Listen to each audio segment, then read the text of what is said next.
Hello hello. आवाज़ आ रही सभी को? तो हम सेल के बारे में पढ़ रहे थे। तो सेल की विशेषताएं जो है, सेल की विशेषताएं को मैंने बता दिया था पिछले वीडियो में। अब सेल के पूर्ण आवेशन होने पर हमको संकेत क्या क्या मिलते हैं उसके बारे में हम पढ़ेंगे।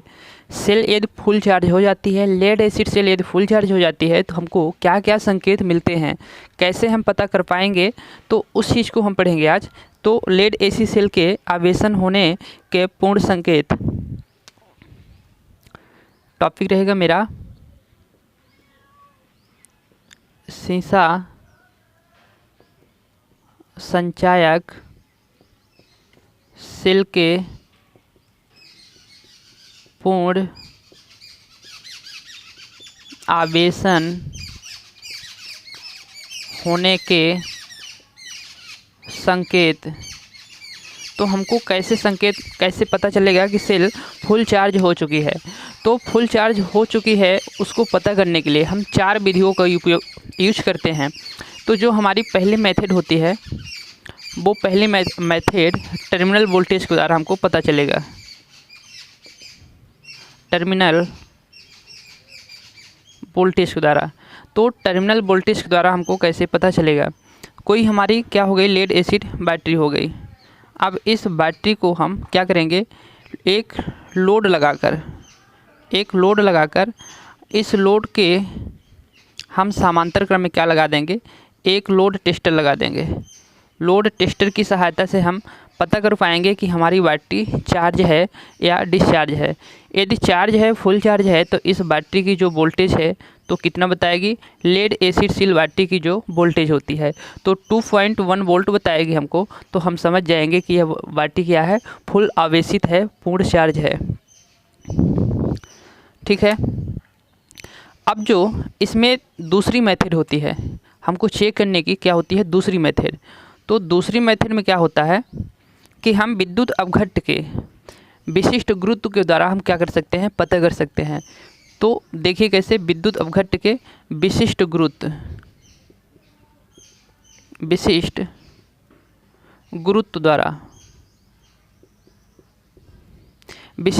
द्वारा स्पेसिफिक ग्रेविटी द्वारा हम कैसे पता करेंगे। यदि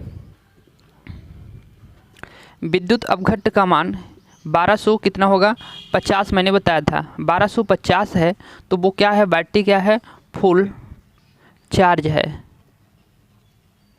यदि 1150 है तो बैटरी क्या है, फुल डिस्चार्ज है।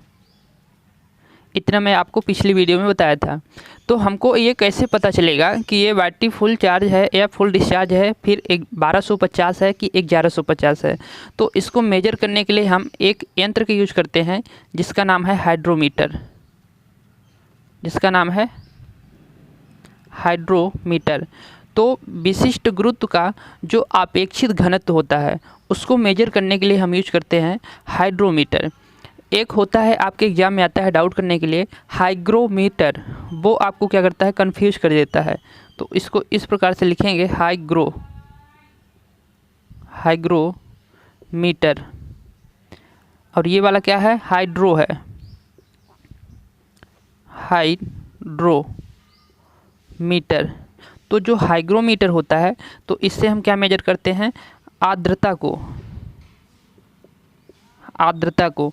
तो हमको हाइग्रोमीटर से आर्द्रता पता चलेगा और हाइड्रोमीटर से विद्युत अपघट्ट का अपेक्षित घनत्व को हम मेजर करेंगे। तो इस चीज़ को आपको कंफर्म करके चलना है। तो हम किसके बारे में पढ़ेंगे, हाइड्रोमीटर के बारे में पढ़ेंगे। हाइड्रोमीटर से हम कैसे मेजर करेंगे उसका विशिष्ट गुरुत्व। तो हम हाइड्रोमीटर के क्या करते हैं, एक चित्र बनाते हैं। हाइड्रोमीटर कुछ इस प्रकार से रहेगा और इसमें क्या रहेगा, एक बाल्ब लगा रहेगा जो हमारा प्लास्टिक का हो सकता है, रबर का हो सकता है। पिचकारी जैसे जो होली में आप खेले होंगे पिचकारी, कुछ इस प्रकार से बैटरी के क्या होगा, बैटरी में डालने के लिए कुछ इस प्रकार से उसका आकार बना रहेगा। और बैटरी का ये क्या हो गया है, यहाँ पास ये पूरा हमारा विद्युत अपघट्ट है बैटरी के अंदर। इसमें हम इसको ऊपर शीर्ष वाले भाग को क्या करेंगे, डालेंगे। अब यहाँ पास एक तैरती हुई पारे से भरी एक फ्लोटिंग क्या होती है, डिवाइस होती है। तो इसको क्या बोलेंगे, फ्लोटिंग बोलेंगे। अब इसमें क्या होता है, कलर होते हैं। इसमें जो बीच वाला कलर होता है तो कुछ इस प्रकार से हम दर्शा देते हैं, और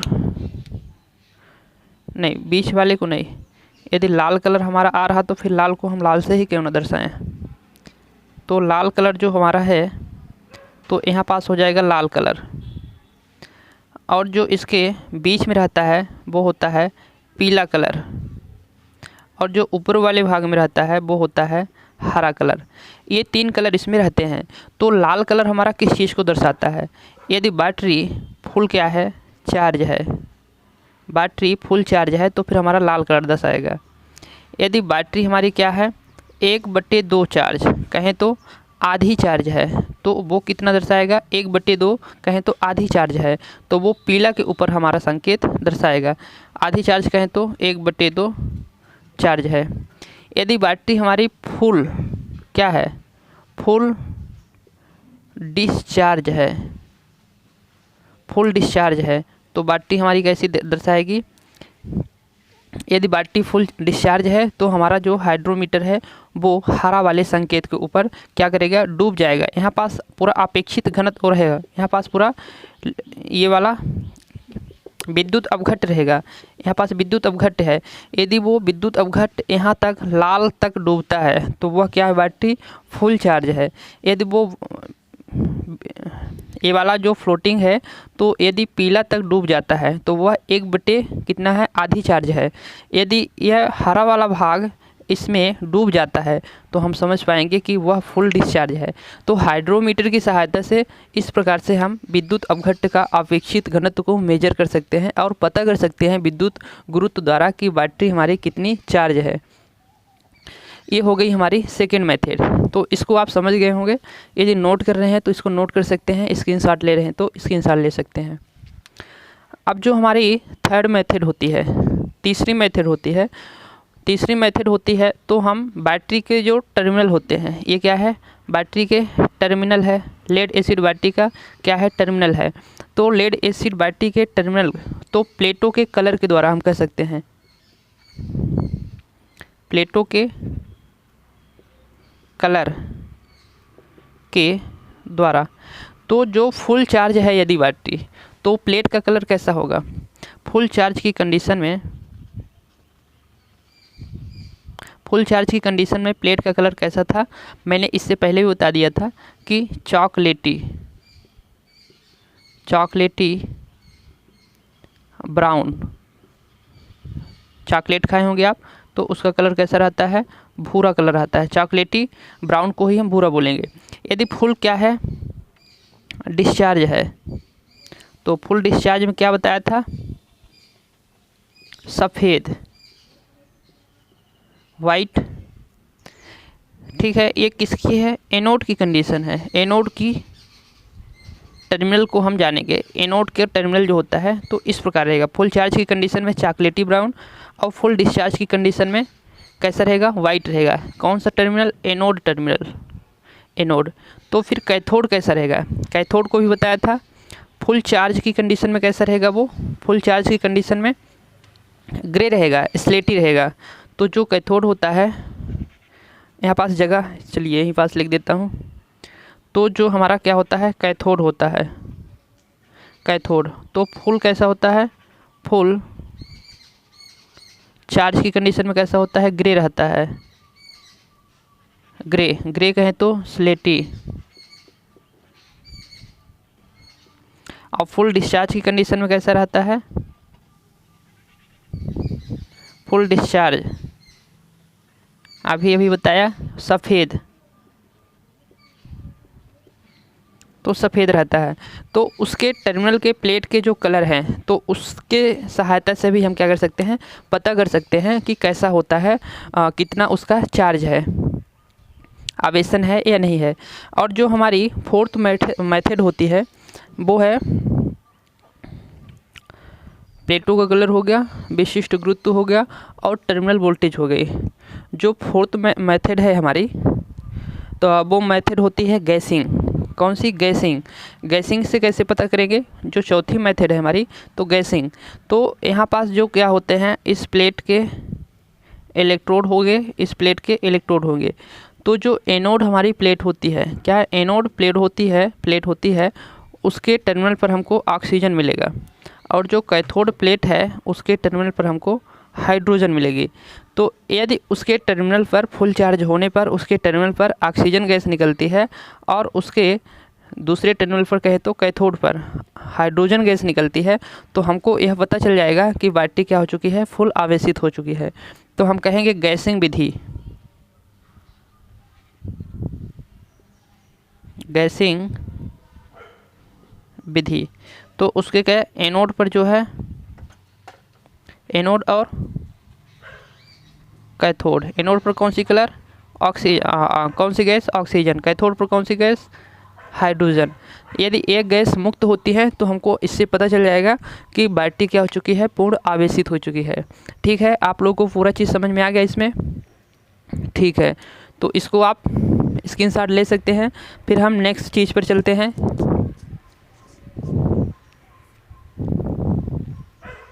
ओके, तो हम इसको इरेज करते हैं। अब हम पढ़ेंगे लेड एसिड सेल की विशेषताएं। क्या पढ़ेंगे? लेड एसिड सेल की विशेषताएं। विशेषताएं क्या मैंने पढ़ चुका है? हाँ, हम लोग विशेषताएं पढ़ चुके हैं। तो ठीक है, लेड एसिड सेल की अब पढ़ेंगे हम सावधानियाँ। सावधानी क्या क्या हमको बरतनी चाहिए लेड एसिड सेल को लेकर। लेड एसिड सेल को लेकर क्या क्या हमको सावधानी बरतनी चाहिए। तो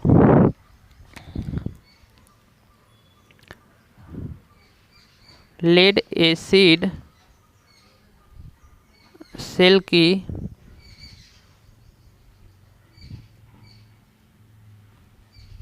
सावधानियाँ।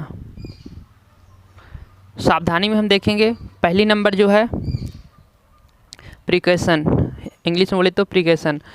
तो पहली नंबर जो सावधानी है, तो कोई हमारी यहाँ पास हम बना लेते हैं क्या, एक बैटरी सेल बना लेते हैं ताकि समझने में हमको क्या हो, इजी हो, समझने में क्या हो, इजी हो।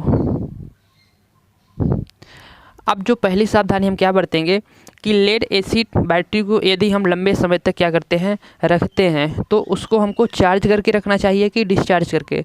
यदि हम इमरजेंसी के लिए लंबे समय तक रखते हैं तो लेड एसिड बैटरी को हमेशा चार्ज करके रखना चाहिए।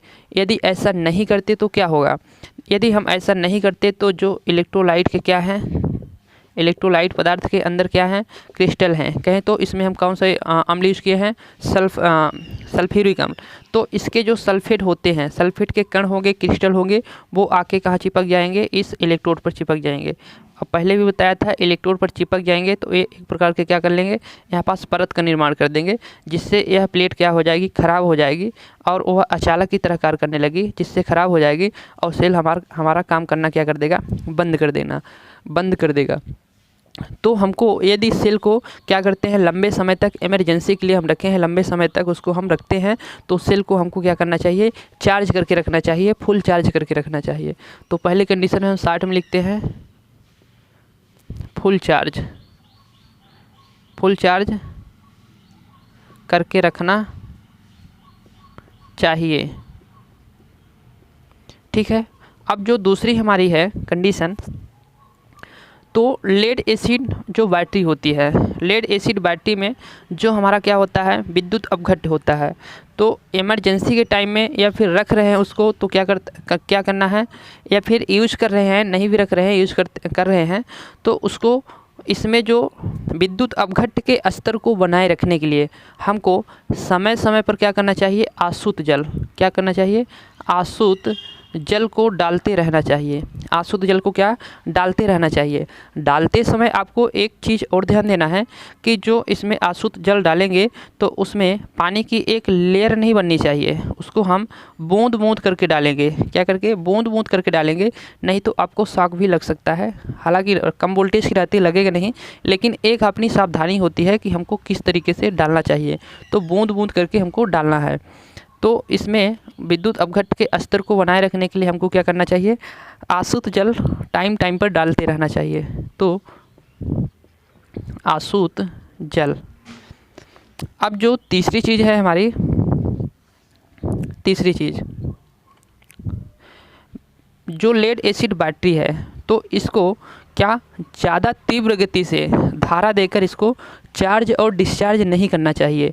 ऐसा करने से क्या होगा, जो लेड एसिड सेल बैटरी की जो प्लेटें हैं, प्लेटें कहे तो इलेक्ट्रोड है, तो वह ज़्यादा तीव्र गति से चार्ज या डिस्चार्ज करेंगे तो उसमें वो क्या होगी, मुड़ जाएगी। उसको हम कहते हैं बकलिंग प्रभाव। तो वो क्या हो जाएगी, ऐंठ जाएगी, बकल जाएगी, मुड़ जाएगी। तो हमको ऐसा नहीं करना चाहिए। तो फिर हम कितने इसको तापमान पर, कितने टेम्परेचर पर इसको हम मतलब ये सुरक्षित रहेगी। ज़्यादा तीव्र गति से धारा इसको हम क्या करेंगे, चार्ज और डिस्चार्ज करेंगे तो धारा का मान बढ़ेगा। धारा का मान बढ़ेगा तो इसके अंदर जो इलेक्ट्रोलाइट है उससे गुजरेगा और इलेक्ट्रोलाइट हीट होगा और क्या हो जाएगी, बैटरी ख़राब हो सकती है या फिर ब्लास्ट हो सकती है ज़्यादा हीट होने से। तो इसको हम कितना टेम्परेचर पर रखेंगे, तो इसको हम 40 सेल्सियस पर रखेंगे। इसका जो तापमान है तो अधिकतम कितना जा सकता है, 40 सेल्सियस जा सकता है। मतलब 40 सेल्सियस पर इसको हमको क्या करना है, रखना है। और 40 सेल्सियस पर इसको हम चार्ज और डिस्चार्ज करते समय इसको हमको ध्यान देना है कि 40 सेल्सियस पर इसका टेम्परेचर रहे, 40 से ज़्यादा ना हो। और जो नेक्स्ट सावधानी है, चौथी नंबर सावधानी, तो इसमें हमको यह ध्यान देना है, यदि इसके इलेक्ट्रोड पर क्या हो जाता है, ये हमारा क्या है, टर्मिनल है। टर्मिनल के जो इलेक्ट्रोड हैं तो इलेक्ट्रोड के ऊपर वातावरण एटमॉस्फेयर के कारण क्या हो जाता है, इसके ऊपर हम देखते हैं कभी कभी कि एक परत चढ़ जाती है जिसको हम लोग आम भाषा में बोलते हैं मूर्छा लग गया है। तो क्रोजन उसको बोलेंगे। यदि एटमॉस्फेयर के कारण इसमें क्या हो गई, क्रोजन हो गई, फिर उसको हम क्या करते हैं, छीलते हैं ब्लेड से या फिर कोई लौह पदार्थ से, है ना, छीलते हैं ताकि उसका कार्बन हट जाए। तार को भी छीलते हैं। तो इसके कार्बन को, क्रोजन को हटाने के लिए क्या करते हैं, हम पेट्रोलियम जेली का हेल्प लेते हैं और उसकी सहायता से क्या करते हैं, इसको साफ़ करते हैं। तो पेट्रोलियम जेली की सहायता से इसके टर्मिनल को, यदि क्रोजन हो गया है तो पेट्रोलियम जेली की सहायता से क्या करेंगे, हम उसको हटाएंगे, साफ़ करेंगे। पेट्रोलियम जेली, पेट्रोलियम जेली की सहायता से इसको क्या करेंगे, क्रोजन को हम साफ़ करेंगे। और जो चौथी सावधानी है, चौथी कहाँ, पांचवी सावधानी, यदि बैटरी का जो सतह है, बैटरी का जो सतह है बाहर की ओर क्या हो गया है, गंदा हो गया है।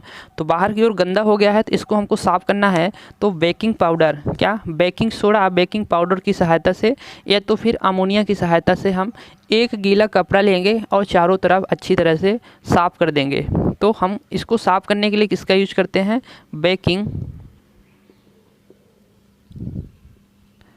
पाउडर का, या फिर किसका, अमोनिया, या फिर अमोनिया की सहायता से हम क्या करेंगे, गीला कपड़ा लेंगे और इसको हम चारों तरफ इसके साफ़ कर देंगे। जो छठी सावधानी है, छठी सावधानी में आपको यह ध्यान रखना है,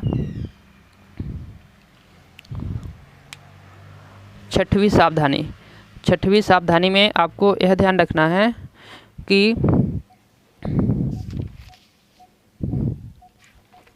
छठवीं सावधानी में आपको ध्यान रखना है कि जो इसमें हम क्या करेंगे, जल डालेंगे।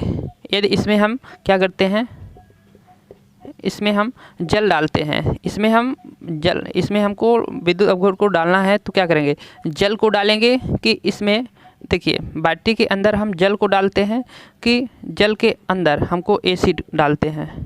तो इसमें क्या करते हैं, जल को एसिड के अंदर डालते हैं कि एसिड को जल के अंदर डालते हैं। तो हम क्या करते हैं, एसिड को जल के अंदर डालते हैं। क्या करते हैं, एसिड को जल के अंदर डालते हैं। तो एसिड को जल के अंदर जब डालेंगे तो वही चीज़ रहेगी कि इसको डायरेक्टली नहीं डालना है, बूंद बूंद करके डालना है। तो एसिड को जल के अंदर डालते समय आपको ध्यान रखना है कि आपको पीपीई क्या होता है, PPE personal protective equipment, personal protective equipment कहें तो जो ग्लव्स होते हैं, चश्मे होते हैं, हेलमेट होते हैं, शूज होते हैं, है ना, जो हमारे प्रोटेक्शन होते हैं उसको हम पूरे पर्सनल के लिए अपनी जो प्रोटेक्शन है, सुरक्षा है, उसको हम पहन के ही हम लेड एसिड को इसमें डालेंगे ताकि हमको हानिकारक जो इससे गैसें निकलती हैं तो हमारे स्वास्थ्य को क्या प्रभावित ना करे। ठीक है। और इसकी एक चीज़ और है कि यदि इसके क्या करते हैं कोई इसके टर्मिनल को शॉर्ट करते हैं, तो इसके टर्मिनल को कभी भी शॉर्ट नहीं करना चाहिए। क्यों? इसके टर्मिनल को शॉर्ट करेंगे तो यदि शॉर्ट सर्किट हम करते हैं तो इस कंडक्टर का, इस चालक का मान कितना है, इस चालक का रेजिस्टेंस जो प्रतिरोध है वो कितना होता है, शॉर्ट सर्किट प्रतिरोध का मान कितना होता है, 0 होता है। प्रतिरोध 0 होगा तो इसमें से धारा कितनी प्रवाहित होगी, धारा अनंत प्रवाहित होगी, मतलब धारा बहुत तीव्र गति से प्रवाहित होती है। तो धारा इस प्रकार से इसमें वोल्टेज और प्रतिरोध है 0 हो गया, तो शॉर्ट सर्किट कंडक्टर का प्रतिरोध क्या होगा, 0 होगा, और 0 होगा तो इसकी धारा कितनी होगी, अनंत होगी। तो आई बराबर क्या होगा, अनंत होगी। तो धारा अनंत प्रवाहित होगी तो क्या होगा, इसमें बहुत तीव्र गति से धारा प्रवाहित हो रही है। तो मैंने बताया कि तीव्र गति से धारा चार्ज उच्च दर से चार्ज और डिस्चार्ज नहीं करना चाहिए, नहीं इसका टेम्परेचर बढ़ेगा और बैटरी ब्लास्ट हो सकती है। तो ऐसे हमको नहीं करना चाहिए, बैटरी को कभी शॉर्ट नहीं करना चाहिए। शॉर्ट करने से इसमें बकलिंग प्रभाव आ सकते हैं और बैटरी ख़राब हो सकती है, ख़राब हो ही जाती है। तो बैटरी को कभी भी शॉर्ट सर्किट नहीं करना चाहिए। मैंने छठवां क्या बताया था, बेकिंग पाउडर हो गया, और इसमें पर्सनल प्रोटेक्टिव इक्विपमेंट के बारे में बताया था, पीपीई पहन के। और जो सतवा होता है इसको शॉर्ट सर्किट कभी भी नहीं करना चाहिए, शॉर्ट सर्किट कभी भी नहीं करना चाहिए। तो लेड एसिड बैटरी को लेकर इतनी हमको सावधानियां बरतनी होती है, ये सावधानी बरतना बहुत ही ज़रूरी होता है। अब जो हम आगे पढ़ने वाले हैं, तो आपकी यदि लेड एसिड से बैटरी हम बहुत लंबे टाइम से रखे हैं तो क्या हो जाती है, वो ख़राब हो जाती है। तो ख़राब हो ही गई तो उसको तो हम फेंकेंगे नहीं, उसको हम कुछ ना कुछ करके क्या करेंगे, चार्ज करेंगे। तो चार्ज हम करने की जो मेथड होती है इसको आप नोट कर लिए होंगे या फिर स्क्रीनशॉट ले सकते हैं। तो चार्ज करने की जो मेथड होती है, चार्ज करने की जो मेथड होती है वो 3 तरीके से चार्ज करते हैं। वो कौन कौन सी मेथड है उसको हम देखते हैं। तो एक होता है नॉर्मल चार्जिंग। क्या होता है, एक होता है नॉर्मल चार्जिंग,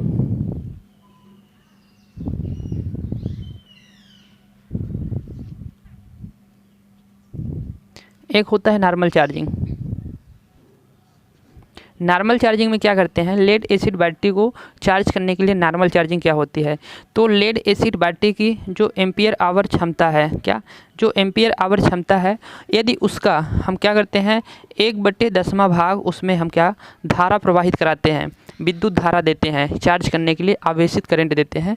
तो 1/10वां भाग यदि उसको हम देते हैं तो फिर वह क्या होगी, नॉर्मल चार्जिंग करंट होगी, नॉर्मल चार्जिंग करंट। तो नॉर्मल चार्जिंग करंट समझ में आ गया। लेड एसिड बैटरी की एम्पियर आवर का 1/10वां भाग उसको हम चार्जिंग करने के लिए चार्जिंग करंट देते हैं, तो वह उसकी नॉर्मल चार्जिंग करंट होगी। और जो दूसरी चार्जिंग करंट होती है वो कौन सी होती है, एक होती है ट्रिकल चार्जिंग मेथड। कौन सी, ट्रिकल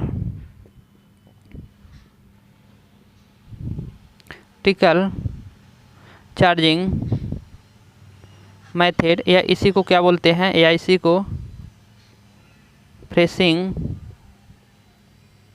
चार्जिंग मेथड भी इसी को बोलते हैं। ठीक है, तो फ्रेशिंग या ट्रिकल चार्जिंग मेथड क्या होती है, यदि बैटरी हम लंबे टाइम से रखे हैं, ख़राब हो गई है, तो उसको मैंने बताया कि उसको हम फेंकेंगे नहीं, उसको हम क्या करेंगे, चार्ज करेंगे।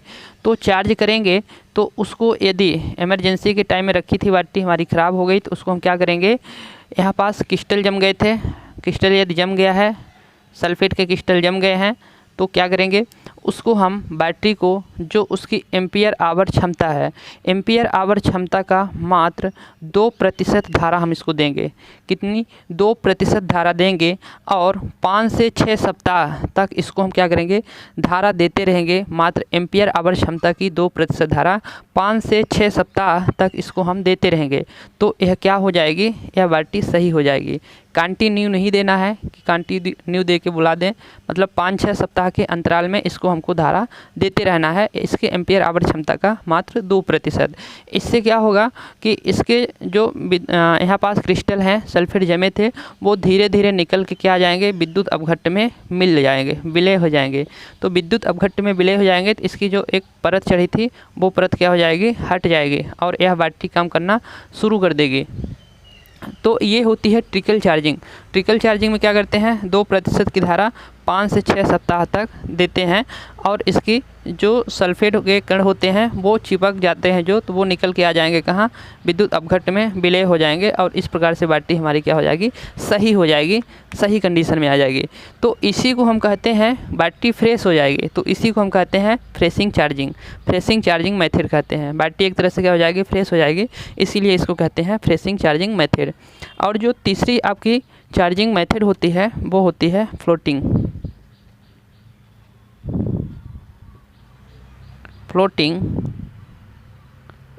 Charging method. तो फ्लोटिंग चार्जिंग मेथड क्या होती है, फ्लोटिंग चार्जिंग मेथड इसका यूज हम करते हैं यूपीएस में। क्या, यूपीएस में। तो फिर यूपीएस क्या होता है, इसका फुल फॉर्म क्या होता है, ये भी बहुत इंपॉर्टेंट है, इसका फुल फॉर्म ये भी एग्जाम में पूछा गया है। तो यूपीएस का फुल फॉर्म होता है यूनिटेड पावर सप्लाई। तो यूपीएस का क्या होता है, फुल फॉर्म होता है। तो यूपीएस में इसका किस तरीके से यूज करते हैं, फ्लोटिंग चार्जिंग का उपयोग यूपीएस में किस तरीके से करते हैं। तो यूपीएस में फ्लोटिंग चार्जिंग का उपयोग कुछ इस प्रकार से करते हैं, देखते हैं। हमारे घर में या इस प्रकार से क्या करते हैं, लोड को लगा देते हैं। लोड में लगा होता है, जो यूपीएस लगा होता है, लोड में जो सप्लाई जाएगी वो मेन सप्लाई जाएगी। लोड में जो सप्लाई आती है तो मेन सप्लाई जाएगी। अब क्या है, यह बैटरी यह लोड क्या है, खपत कर रहा है। यहाँ पास हम क्या लगा देते हैं, एक बैटरी लगा देते हैं यूपीएस में, ताकि यह सप्लाई डिस्कनेक्ट भी हो जाए, सप्लाई चली भी जाए तो क्या हो, हमारा जो ये लोड है तो कंटिन्यू वर्क करता रहे। कहाँ से, इस बैटरी की हेल्प से ऊर्जा लेकर यह लोड क्या करेगा, काम करता रहेगा। यदि सप्लाई मेन सप्लाई हमारी चली जाती है, यहाँ पास मान लेते हैं 18 वोल्ट आ रही और बैटरी जो हमारी है तो 12 वोल्ट की है। तो इसमें एक होता है शीर्ष लोड मतलब पीक लोड। तो पीक लोड क्या होता है, यदि लोड हमारा क्या है, लोड को हम बहुत ज़्यादा बढ़ा दिए, हीटर लगा दिए, 5 6 7 तो हीटर लगा दिए, तो इतना ज़्यादा हीटर लगा दिए कि ये वाली जो सोर्स है इसको पूरा ऊर्जा देने में सक्षम नहीं है। तो फिर क्या करेगी, इससे भी यह ऊर्जा लेगी और दोनों, इस बैटरी की और इस बैटरी की सहायता से इसमें ऊर्जा मिलेगी और दोनों की सहायता से अपनी ऊर्जा की क्या करेगी, पूर्ति करेगी। तो उस प्रकार उस टाइम इसको कहेंगे लोड पीक लोड। तो जब दोनों बैटरी की सहायता से यह ऊर्जा की क्या करती है, पूर्ति करती है, तो वह पीक लोड की कंडीशन होती है। एक होती है पीक लोड, पीक मतलब शीर्ष लोड। अब एक होता है निम्न लोड मतलब कम लोड, लाइट लोड। तो लाइट लोड की कंडीशन में क्या होता है, लाइट लोड की कंडीशन में यह होता है कि यदि सप्लाई चली गई तो ये जो लोड है इस लोड को हटा देंगे, पूरा लोड इतना नहीं ये कर पाएगा, तो इस लोड को हटा देंगे। लाइट लोड की कंडीशन वो होती है, निम्न भार की कंडीशन यह होती है कि ये सप्लाई चली गई, यहाँ से सप्लाई क्या कर दिए, चली गई, डिस्कनेक्ट हो गया, तो फिर इस वाले सप्लाई से, इस वाले बैटरी से क्या करेगी, ये सप्लाई की पूर्ति करेगी। तो वह होगी निम्न मान की कंडीशन, निम्न लोड की कंडीशन। निम्न चार्जिंग करंट क्या होगी, निम्न चार्जिंग करंट, यदि फिर यह सप्लाई आ गई, यह 18 वोल्ट की सप्लाई आ गई तो यह चार्ज भी होगी और इसको सप्लाई भी देगी। कौन, 18 वोल्ट की सप्लाई जो है तो 12 वोल्ट की बैटरी को चार्ज भी करेगी और लोड को सप्लाई भी देगी। यदि 12 वोल्ट की बैटरी को चार्ज कर रही है और सप्लाई भी दे रही है तो उसको हम कहेंगे निम्न लोड चार्जिंग करंट। निम्न लोड चार्जिंग करंट को ही क्या बोलेंगे, फ्लोटिंग चार्जिंग करंट बोलेंगे। तो ये चीज़ समझ में आ गई होगी। फ्लोटिंग चार्जिंग करंट क्या होती है, यदि 18 वोल्ट की सप्लाई जो है तो बैटरी को चार्ज भी कर रही है और लोड को भी सप्लाई दे रही है, मतलब लाइट लोड में चार्ज भी कर रही है बैटरी को और लोड को भी सप्लाई दे रही है, तो वो क्या हो जाएगी, फ्लोटिंग चार्जिंग मेथड हो जाएगी। तो इस प्रकार से हम 3 मेथड पढ़ते हैं एक्स्ट्रा में जो चार्जिंग करने की है, 1 हो गई, 2 हो गई और फ्लोटिंग जो तीसरी मेथड है। ठीक है, अब हम जो आगे पढ़ते हैं तो वो चार्जिंग आवेशन करने की जो होती है तो विधि होती है, जो आवेशन करने की विधि होती है। इन तीनों को आपने नोट कर लिया होगा, इन तीनों मेथड को। जो आवेशन करने की विधि होती है वो कितनी विधि होती है, कौन कौन सी विधि होती है, कैसे चार्ज करते हैं आवेशन करने की। तो बैटरी को आवेशन करने की जो विधि होती है वो 2 विधि होती है। कितनी विधि होती है, 2 विधि होती है। कौन कौन सी विधि होती है बैटरी को आवेशन करने की विधि,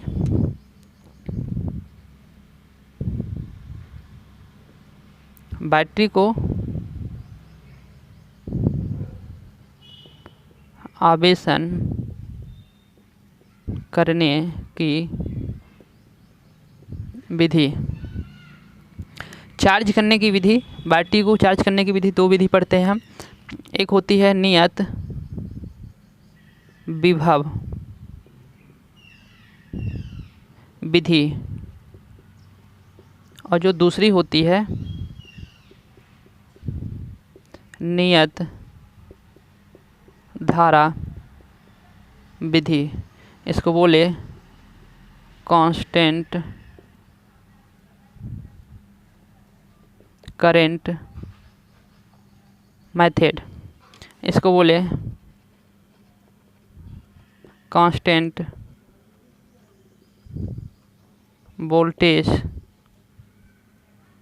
मेथड। तो पहले हम कांस्टेंट वोल्टेज मेथड को समझते हैं कि ये कैसे होती है। कोई हमारी क्या है, बैटरी है, कोई हमारी क्या है, बैटरी है। अभी इस बैटरी को क्या करना है, हमको चार्ज करना है। तो ये बैटरी कितनी वोल्ट की है, 12 वोल्ट की बैटरी है। तो 12 वोल्ट की बैटरी को चार्ज करने के लिए इसमें जो हम वोल्टेज देंगे, क्या देंगे, वोल्टेज देंगे, तो वो वोल्टेज कितनी होगी, वो वोल्टेज हम देंगे जो, तो वो वोल्टेज इस बैटरी की बैटरी के वोल्टेज की कितनी होगी, 1 से 1.5 से 2 गुनी होगी। कितनी, 1.5 से या फिर 2 गुनी, 1.5 से 2 गुनी होगी। इस बैटरी जितनी बैटरी है वोल्टेज की, उस बैटरी की 1.5 से 2 गुनी हो सकती है। तो 1.5 से 2 गुनी हम हो सकती है। तो यहाँ पास हम कितनी, 18 वोल्ट की एक हम बैटरी को ले लेते हैं। 18 वोल्ट की बैटरी को यदि हमको लेकर यहाँ पास क्या करना है, चार्ज करना है, तो हम इसको क्या करेंगे, सीधे संयोजित कर देंगे। ये हो जाएगी हमारी चार्ज होना प्रारंभ हो जाएगी। 18 वोल्ट की बैटरी से यदि हम 12 वोल्ट की बैटरी को संयोजित कर दें तो ये बैटरी क्या हो जाएगी, चार्ज होना शुरू हो जाएगी। अब ये बैटरी चार्ज हम क्यों करेंगे, जब बैटरी यह डिस्चार्ज होगी तो यह 12 वोल्ट से घट के इसकी वोल्टेज जो है तो कम हो गई होगी, तब इस बैटरी को हम चार्ज कर रहे हैं। तो मान लेते हैं कितनी हो गई है, 9 वोल्ट की हो गई है। अब 9 वोल्ट की बैटरी को हम चार्ज करने के लिए क्या करते हैं, 9 वोल्ट की बैटरी को हम चार्ज करने के लिए क्या करते हैं, 18 वोल्ट की सप्लाई देते हैं। तो यहाँ पास इसकी शुरू में प्रारंभिक करंट कितनी होगी, तो जो प्रारंभिक करंट है, चार्जिंग करंट शुरू में प्रारंभिक करंट है, करंट निकालने के लिए हम V/R, इस बैटरी का कुछ आंतरिक प्रतिरोध भी होगा, बैटरी का क्या आंतरिक प्रतिरोध भी होगा। तो मान लेते हैं आंतरिक प्रतिरोध जो है तो 1 ओम है। कितना है, 1 ओम है, 1 ओम मान लेते हैं। छोटे अक्षर नहीं दिखाई दे रहे होंगे तो वहाँ पास हम बड़ा सा लिख देते हैं। बैटरी का जो प्रतिरोध है, आंतरिक प्रतिरोध है, उसको हम 1 ओम मान लेते हैं। अब वोल्टेज कितना है हमारा, 18 वोल्ट है। यहाँ पास जो विभव है, तो विभव दोनों का अंतर लेंगे हम, 18 और 9 का। तो जो वोल्टेज है तो 18 - 9, ठीक है। जो रेजिस्टेंस है उसको हम 1 मान लिए हैं ताकि हमको सॉल्व करने में आसानी हो। अब 18 में से 9 गए कितना, 9/1, 1 का कोई बट्टे में महत्व तो नहीं। तो हमारी जो शुरू में धारा जा रही है वो कितनी है, प्रारंभिक धारा 9 एम्पियर है। अब देखते हैं, धीरे धीरे इसको हम चार्ज कर रहे हैं तो बैटरी क्या होगी, चार्ज होती जाएगी। 9 से 10 वोल्ट होगी, कुछ टाइम बाद 10 वोल्ट हो जाएगी। तो यहाँ पास हम क्या कर देते हैं, 18 - 9 की जगह हम क्या 10 कर देते हैं। तो इसकी करंट कितनी होगी, IC बराबर कितनी होगी, प्रतिरोध एक ही है तो एक लिखें या ना लिखें कोई मतलब नहीं। तो 18 में कितना गया, 10 गया, तो हमारा हो जाएगा 8 हो जाएगा। शुरुआती में हमारी कितनी ली थी, 9, अब कितनी ली, 8 ली। फिर इसी प्रकार से हम क्या करते हैं, बैटरी 10 से क्या हो गई, कभी इसकी कंडीशन आएगी जो 12 हो जाएगी, 12 वोल्ट हो जाएगी, चार्ज हो जाएगी, फुल चार्ज हो जाएगी। तो क्या होगी यहाँ पास IC बराबर 18 माइनस क्या 12, प्रतिरोध 1 है, 1 को नहीं लिखते फिर भी चल जाएगा। अब यहाँ पास कितना बचा, 6 बचा। तो IC कितना होगा, कुछ टाइम बाद हमारी जो धारा है तो 6 एम्पियर प्रवाहित होगी। तो अब कितनी हो गई, 6 एम्पियर। मैंने ये देखा कि इसमें जो कांस्टेंट विभव में है, तो विभव हमारा क्या है, कांस्टेंट है, लेकिन धारा क्या है, परिवर्तित है, वेरिएबल है। तो यहाँ पास जो धारा शुरू में कितनी हमारी बैटरी 9 एम्पियर ली, फिर 8 एम्पियर ली, फिर चार्ज हो कर फिर आ गई हमारी 6 एम्पियर पर। मतलब शुरू में जो धारा ली वो क्या ली, थोड़ा ज़्यादा ली, धारा अधिक ली। तो धारा अधिक की आवश्यकता थी तो धारा अधिक ली। तो इस विधि से हम क्या करते हैं, बैटरी को हम जल्दी चार्ज कर सकते हैं। तो इस विधि का यूज हम तब करते हैं जब बैटरी को हमको जल्दी चार्ज करना होता है। कौन आजकल नहीं चाहता कि हमको बैटरी जल्दी चार्ज हो। कोई गाड़ी बनवाने गया, बैटरी को चार्ज करवाने गया, तो वो चाहता है कि हमारी बैटरी जल्दी चार्ज हो, हम जल्दी जाएँ जहाँ जा रहे हैं। तो इस बैटरी की चार्जिंग विधि का यूज सर्वाधिक किया जाता है। क्यों? क्योंकि इसमें बैटरी की चार्जिंग क्या होती है, फास्ट होती है, जल्दी होती है। तो यह जो कांस्टेंट वोल्टेज मेथड है, तो इसमें शुरुआती में धारा का मान क्या होता है, अधिक होता है। और इस बैटरी में क्या करते हैं, इस बैटरी में इस शुरुआती धारा का मान अधिक होता है, इस बैटरी का सर्वाधिक यूज करते हैं। ठीक है, तो ये कांस्टेंट होता है, कांस्टेंट वोल्टेज मेथड। अब जो हम कांस्टेंट धारा मेथड में पढ़ते हैं, तो इसमें क्या होता है, धारा इसमें क्या होगी, नियत होगी। यदि हम जैसे बताए कि यहाँ पास 9 वोल्ट की इसको आवश्यकता थी, तो 9 वोल्ट इसने ले लिया। फिर जब 6 वोल्ट की आवश्यकता पड़ी तो 6 वोल्ट ले लिया। अब इसमें तो धारा हम निश्चित कर दिए भाई, इसमें हम 6 वोल्ट पहले से फिक्स कर दिए, तो इसको जब 9 वोल्ट की आवश्यकता है तो कहाँ से 6 वोल्ट दे पाएगा। धारा तो इसकी फिक्स है, कांस्टेंट है, नियत है, स्थिर है, तो नहीं हो पाएगा ना। तो इसमें क्या होगी, चार्ज करने की जो दर होगी वो क्या होगी, धीरे गति से होगी और ज़्यादा टाइम लेगी। तो इस विधि का उपयोग हम कम करते हैं। तो फिर कम करते हैं तो इस विधि को बनाए हम क्यों, तो इस विधि का उपयोग भी बहुत ज़रूरी है। कब ज़रूरी है, जब बैटरी का हम निर्माण करते हैं, शुरू में फर्स्ट बार चार्ज करने के लिए बैटरी को हम क्या करते हैं, इसी विधि का उपयोग करते हैं। फिर तो हम ऑलरेडी इसका करते रहते हैं दोबारा तिबारा, लेकिन फर्स्ट बार चार्ज करने के लिए हम नियत धारा विधि का उपयोग करते हैं, इसलिए यह विधि भी बहुत ज़रूरी है। तो हम बैटरी को आवेशन करने की 2 विधि हमने पढ़ा, एक नियत वोल्टेज विधि और एक नियत धारा विधि। हमें आशा है कि ये दोनों चीज़ें आपको समझ में आ गई होगी। अब जो हम पढ़ते हैं, तो सेल की जो संयोजन पढ़ते हैं, क्या पढ़ते हैं, सेल का जो संयोजन पढ़ते हैं। तो संयोजन भी पढ़ना ज़रूरी होता है। संगठन कहें तो कनेक्शन, इसको हम डिलीट कर सकते हैं। अब डिलीट कहें तो इरेज।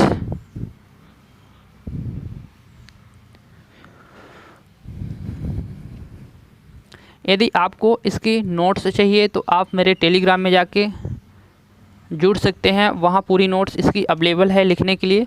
आप यहाँ पास सिर्फ समझ सकते हैं, और यदि हम लिखाते हैं तो वीडियो काफ़ी लेंथी हो जाएगी, बड़ी हो जाएगी, जिससे आपको भी बोरिंग लगेगा। तो अब हम पढ़ते हैं जो नेक्स्ट है, सेलों का संयोजन। सेलों का संयोजन,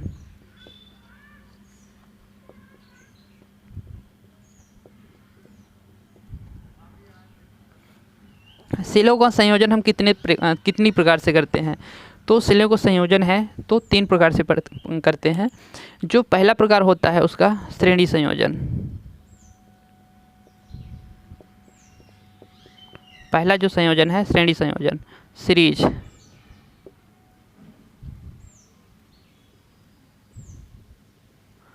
कनेक्शन। अब सीरीज कनेक्शन में हम क्या करते हैं, सेल को हम सीरीज में जोड़ते हैं। सेल का भी क्या होता है, आंतरिक प्रतिरोध होता है। यहाँ पास एक हम सेल को जोड़ दिया और एक सेल को और जोड़ दिया, इस सेल का आंतरिक प्रतिरोध हो गया और इस सेल की क्या हो गई, यह वोल्टेज हो गई।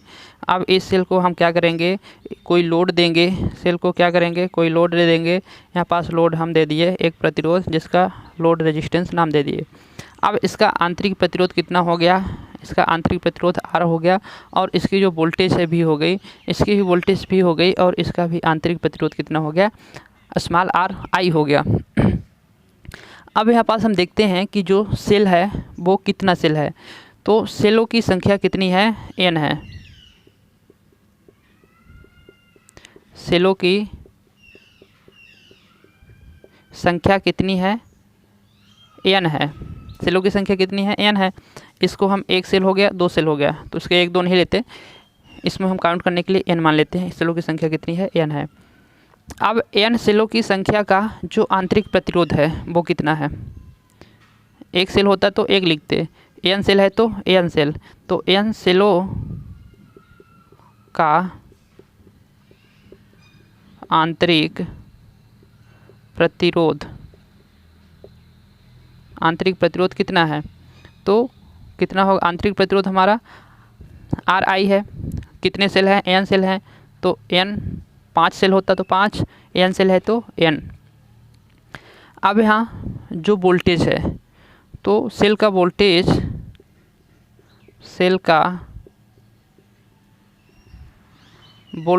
कितना है, V है। तो फिर n सेलों का वोल्टेज कितना होगा, वोल्टेज भी है, n सेलों का वोल्टेज कितना हो जाएगा, NV। अब इसमें सेल में धारा कितनी प्रवाहित हो सकती है, कितनी धारा प्रवाहित होगी, इसको देखेंगे। यदि धारा धारा का फॉर्मूला क्या होता है, V/R होता है। तो यहाँ V कितना है, वोल्टेज कितना है, N वोल्टेज है। R की जगह हम क्या लिखेंगे, बाहरी प्रतिरोध और आंतरिक प्रतिरोध। तो यहाँ पास हम लोड रेजिस्टेंस प्लस कर देंगे हम आंतरिक रेजिस्टेंस। तो इस प्रकार से इस फार्मूले से हम क्या कर सकते हैं, श्रेणी क्रम के धारा का टोटल हम क्या निकाल सकते हैं, टोटल हम लोड धारा निकाल सकते हैं, IL को हम निकाल सकते हैं। श्रेणी संयोजन में इतना। अब श्रेणी संयोजन का हम उपयोग क्यों करते हैं, तो यदि श्रेणी संयोजन में हमको धारा क्या, इसमें श्रेणी संयोजन का हम सेलों का श्रेणी संयोजन तब हमारे लिए फ़ायदा होता है जब इसका वोल्टेज हमको ज़्यादा लेना हो। अभी यहाँ पास मान लेते हैं इस सेल का वोल्टेज 2 है और इस सेल का भी वोल्टेज 2 है, तो 2 वोल्टेज 4 वोल्टेज, तो वोल्टेज हमारा बढ़ जाता है। श्रेणी क्रम में संयोजित करने पर वोल्टेज हमारा क्या होता है, बढ़ जाता है। तो श्रेणी क्रम में संयोजित हम तब करेंगे जब हमको ज़्यादा वोल्टेज की आवश्यकता हो। और एक चीज़ और कि श्रेणी क्रम में जो लोड प्रतिरोध का यदि श्रेणी क्रम में लोड प्रतिरोध आंतरिक प्रतिरोध की तुलना में क्या होता है, कम होता है। श्रेणी संयोजन में लोड प्रतिरोध का मान आंतरिक प्रतिरोध की तुलना में क्या होता है, कम होता है। इसका प्रतिरोध क्या है, इसके तुलना में कम है। प्रतिरोध कम है तो यह धारा का प्रवाह क्या करेगा, अधिक करेगा। इसका प्रतिरोध कम है तो यह धारा का प्रवाह अधिक करेगा। यहाँ पास हम लोड लेते हैं तो लोड जोड़ते हैं तो यह धारा का प्रवाह कम करेगा। यदि इसके आंतरिक प्रतिरोध का मान ज़्यादा हो जाएगा तो फिर क्या होगा, धारा का प्रवाह यहाँ पास कम होगा। तो इसके आंतरिक प्रतिरोध का मान तब हम करते, श्रेणी क्रम में सेलों का संयोजन करने से हमारा क्या होता है, वोल्टेज ज़्यादा मिलता है। और इसका संयोजन करने में फ़ायदा तब है जब इसका प्रतिरोध का मान, बाहरी प्रतिरोध का मान आंतरिक प्रतिरोध की तुलना में क्या हो, अधिक हो। आंतरिक प्रतिरोध की तुलना में बाहरी प्रतिरोध का मान अधिक हो, तब इसमें क्या होगी, धारा का प्रवाह भी, इसका प्रतिरोध कम होगा तो धारा का प्रवाह भी क्या होगा, अधिक होगा। तो इस प्रोसेस का उपयोग तब हम करते हैं जब हमको वोल्टेज अधिक लेना हो या फिर लोड धारा क्या लेनी हो, अधिक लेनी हो। ठीक है, तो श्रेणी संयोजन में इतना हो गया। अब हम चलते हैं समांतर संयोजन में। ये चीज़ आ गई समझ में आपको।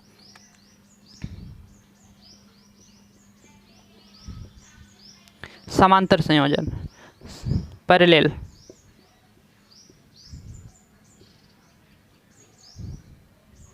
पैरेलल संयोजन,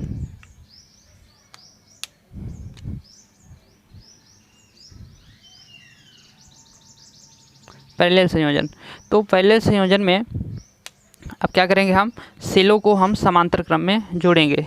तो सेलों को समांतर क्रम में हम कैसे जोड़ेंगे, इसको हम श्रेणी क्रम में जोड़े थे। एक हमारा सेल ये हो गया, आंतरिक प्रतिरोध हो गया, और एक सेल हमारा ये हो गया। एक सेल हमारा आंतरिक प्रतिरोध, एक सेल हमारा ये। अब इस सेल को हम क्या कर दिए, समांतर क्रम में जोड़ दिए। समांतर क्रम में क्या होता है, वोल्टेज समान होता है। समांतर क्रम में क्या होता है, वोल्टेज समान होता है। श्रेणी क्रम में क्या होता था, धारा समान होती थी।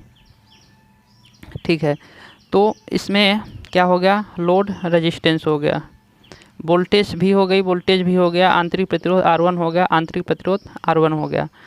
अब यहाँ पास सेलों की संख्या कितनी है, N है। सेलों की संख्या कितनी है, 1 2 है। 2 को हम 2 नहीं लिखते, सेलों की संख्या को N लिख लेंगे। अब N सेलों के आंतरिक प्रतिरोध कितना है। समांतर क्रम में यदि प्रतिरोध हम जोड़ते हैं तो समांतर क्रम में कोई हम प्रतिरोध जोड़ते हैं तो वह प्रतिरोध का मान घटेगा कि बढ़ेगा। समांतर क्रम में यदि हम कोई प्रतिरोध को जोड़ते हैं तो वह सबसे निम्न मान वाले प्रतिरोध से भी उसका कम प्रतिरोध होगा। निम्न मान वाले जो इसमें हम क्या करते हैं, मान लीजिए यहाँ पास हम प्रतिरोध जोड़ दिए हैं, प्रतिरोध जोड़ दिए हैं समांतर क्रम में। यहाँ 8 ओम का है, यहाँ 6 ओम का है, यहाँ 4 ओम का है। तो इसका जो प्रतिरोध का मान टोटल हम इक्विवेलेंट निकालेंगे तो इसके जो निम्न मान का प्रतिरोध 4 है तो पूरे का प्रतिरोध जो आएगा वो 4 से भी कम आएगा निकालने पर। तो वही चीज़ कि यदि समांतर क्रम में हम प्रतिरोध को जोड़ते हैं तो वो क्या होता है, प्रतिरोध घट जाता है। तो प्रतिरोध यहाँ पास कितना हो जाएगा, सेलों का आंतरिक प्रतिरोध इसका घट जाएगा। कहेंगे जब भाग देंगे तब तो घटेगा, तो इसको भाग देंगे, जितने प्रतिरोध है उससे उतना भाग दे देंगे तो वो प्रतिरोध घट जाएगा। सेलों का वोल्टेज भी है, ठीक है। तो एन सेल हैं, कितने सेल हैं, एन सेल हैं, 1 2 एन सेल हैं, तो सेलों का वोल्टेज क्या है, एन वी है, ठीक है। अब इसमें धारा हमको निकालना है, तो धारा निकालने के लिए क्या करना पड़ेगा, धारा निकालने के लिए वोल्टेज हमारा एन वोल्टेज है, ठीक है। एन वोल्टेज यहाँ पास गुणा नहीं करेंगे हम, यहाँ पास वोल्टेज क्या होता है, वोल्टेज समान होता है, वोल्टेज समान होता है, इसमें वोल्टेज समान होता है समांतर क्रम में। तो एन सेलों का कोई वोल्टेज नहीं होगा, चाहे एन सेल का वोल्टेज हम लगाएं और चाहे एक सेल का वोल्टेज लगाएं, वो वोल्टेज क्या होगा, समान होगा। ये नहीं कि हम उसको कई सेल लगा दिए तो उसका वोल्टेज बढ़ जाएगा, नहीं, उसका वोल्टेज नहीं बढ़ेगा। चाहे एक सेल लगाएं और चाहे कई सेल लगाएं, उसका वोल्टेज नहीं बढ़ेगा। तो फिर बढ़ेगा क्या, उसमें जो धारा रेटिंग की क्षमता है वो बढ़ जाएगी। धारा रेटिंग की क्षमता है, एक सेल से यदि 5 एम्पियर जा रही थी धारा तो वह सक्षम था, यदि एक ही सेल से या 10 एम्पियर भी धारा लेने की आवश्यकता पड़ती है तब भी वह दे सकता है। कब, जब वह समांतर क्रम में संयोजित होगा सेल, तो उसका सेलों का वोल्टेज जो होगा वो कितना होगा, भी होगा। अब सेल की हम क्या करते हैं, धारा को निकालते हैं। लोड धारा फार्मूला क्या होता है, भी होता है। आंतरिक प्रतिरोध हो जाएगा, पहले बाह्य प्रतिरोध लेते हैं, RL प्लस आंतरिक प्रतिरोध में हम क्या करेंगे, भाग दे देंगे, किसका, जितना हमारा सेल होगा उस सेल का भाग दे देंगे। तो इस फार्मूले से हम क्या निकाल सकते हैं, समांतर क्रम में धारा निकाल सकते हैं। अब समांतर क्रम में हम सेलों को क्यों संयोजित करते हैं, जब हमको धारा की ज़्यादा आवश्यकता होती है। इसमें सेल को समांतर क्रम में संयोजित करने पर वोल्टेज की वृद्धि नहीं होगी, धारा हम ज़्यादा रेटिंग से ले सकते हैं समांतर क्रम में सेलों को संयोजित करने पर। तो हमको जब धारा ज़्यादा लेनी होती है तब सेलों को हम क्या करते हैं, समांतर क्रम में संयोजित करते हैं। जबकि श्रेणी में क्या होता था, जब ज़्यादा हमको वोल्टेज की आवश्यकता पड़ती थी तब हम उसको श्रेणी क्रम में संयोजित करते थे, ठीक है। और इसमें जब आंतरिक प्रतिरोध का मान क्या होगा, आंतरिक प्रतिरोध का मान वहाँ पास कम था, श्रेणी क्रम में आंतरिक प्रतिरोध का मान कम था, और इसमें श्रेणी क्रम में आंतरिक प्रतिरोध का मान क्या होता है, ज़्यादा होता है, अपेक्षाकृत किसके, बाह्य प्रतिरोध के, अपेक्षाकृत बाहरी प्रतिरोध के आंतरिक प्रतिरोध का मान क्या होता है, ज़्यादा होता है, ठीक है। तो श्रेणी समांतर क्रम में इतना हुआ। अब हम चलते हैं, जो तीसरा है हमारा, जो तीसरा है ये दूसरा था, और जो तीसरा पढ़ेंगे वो होगा हमारा मिश्रित। इन्हीं दोनों को हम मिला के क्या कर देते हैं, मिश्रित कर देते हैं। श्रेणी और समांतर को साथ में लिखेंगे और उसको मिश्रित कहेंगे। तो मिश्रित संयोजन का हम उपयोग कब करते हैं, मिश्रित संयोजन का उपयोग हम तब करते हैं जब हमको ज़्यादा धारा की और ज़्यादा वोल्टेज दोनों की आवश्यकता होती है, तब हम मिश्रित संयोजन का उपयोग करते हैं। यहाँ पास कोई हमारा वोल्टेज हो गया, आंतरिक प्रतिरोध हो गया, और आंतरिक प्रतिरोध हो गया, वोल्टेज हो गया। यहाँ पास एक और श्रेणी क्रम हो गया, एक और हम ले लेते हैं, आंतरिक प्रतिरोध, ये सेल हो गया, आंतरिक प्रतिरोध, ये सेल हो गया। ये श्रेणी क्रम में है 2 सेल, और ये 2 सेल क्या है, श्रेणी क्रम में है। इन दोनों को हम ऐसे जोड़ दें तो ये हो जाएगा समांतर क्रम में। तो श्रेणी का हमने उपयोग कर लिया और समांतर का भी उपयोग कर लिया, तो इसको हम बोलेंगे मिश्रित। क्या बोलेंगे, मिक्स्ड, मिश्रित संयोजन, इसको हम बोलेंगे मिक्स्ड संयोजन, कनेक्शन, ग्रुपिंग। तो यहाँ प्रतिरोध कितना है, आंतरिक प्रतिरोध R1 है, आंतरिक प्रतिरोध R1 है, वोल्टेज भी है, आंतरिक प्रतिरोध RI, वोल्टेज भी, आंतरिक प्रतिरोध RI, यहाँ पास लोड रेजिस्टेंस। अब इसमें मिटा दिया था मैं, फिर से लिखता हूँ। इसमें सेल की संख्या कितनी है, चलिए उसको अभी, हाँ मान लीजिए यहाँ पास हमको एक हम शाखा बना दिए, 2 शाखा बना दिए, यहाँ पास 3 शाखा बनाते हैं, 4 शाखा, 5 शाखा, जितनी शाखाएं बनाएंगे तो समांतर शाखाओं की संख्या को हम किससे प्रदर्शित करेंगे, एम से प्रदर्शित करेंगे। समांतर शाखाओं की संख्या को हम किससे प्रदर्शित करेंगे, एम से प्रदर्शित करेंगे। तो सेलों की संख्या कितनी है, यहाँ पास सेलों की संख्या कितनी है, एन सेलों की संख्या है। तो सीधा से लिखते हैं एन सेलों का आंतरिक प्रतिरोध, एन सेलों का आंतरिक प्रतिरोध। तो आंतरिक प्रतिरोध कितना होगा, यहाँ पास एन आंतरिक प्रतिरोध हुआ आर आई। अब एन सेलों का जो वोल्टेज होगा, एन सेलों का जो वोल्टेज होगा वो कितना होगा, एन सेलों का वोल्टेज होगा तो एन भी होगा। यदि समांतर के केस में देखा जाए तो वोल्टेज समान रहेगा तो भी होगा। श्रेणी के केस में देखा जाए तो उससे गुणा हो जाएगा। तो जितनी हमारी सेल रहेंगी उतना ज़्यादा वोल्टेज रहेगा श्रेणी क्रम में, तो उससे हम क्या करेंगे, मल्टीप्लाई कर दिए तो एन भी हो गया। समांतर शाखाओं की संख्या कितनी है,